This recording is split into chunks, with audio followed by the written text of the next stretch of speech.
আচ্ছা বলুন মাই, কোনো অন্ধ ব্যক্তির হাতে আয়না ধরিয়ে যদি বলা হয় দেখো তোমার মুখটা কেমন, সে দেখতে পাবে কি? মানে দেখতে পাবে?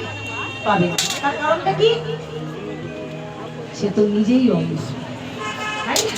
তাহলে অন্ধ ব্যক্তির কাছে আয়না যেমন, যিনি পাণ্ডিত্য অর্জন করলেন, জ্ঞান অর্জন করলেন, লেখাপড়া শিখে উচ্চ শিক্ষায় শিক্ষিত হলেন, কিন্তু আমার গৌরহরির ভজন জানলেন না, গৌরহরিকেই চিনলেন না, তার দশাটা ঠিক তেমন।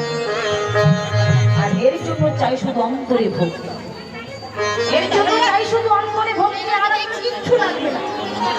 শাস্ত্রে বলা হয়েছে এই জগতে ভক্তি যার ভগবান তার সর্বশাস্ত্রে কয়, আর ভক্তি না থাকিলে এই কৃষ্ণ দেখে বিবাহ।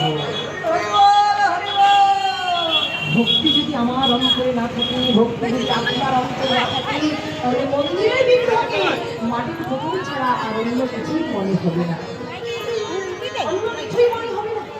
কিন্তু যদি একবার কেউ ভক্তি দিয়ে দর্শন করে, যদি একবার কেউ প্রেমের নয়ন নিয়ে দর্শন করে, তাহলে দেখবে ওই চিন্ময় ভক্তি একদিন আমার কাছে, একদিন আপনার কাছে চিন্ময় হয়ে দাঁড়াবে। তাই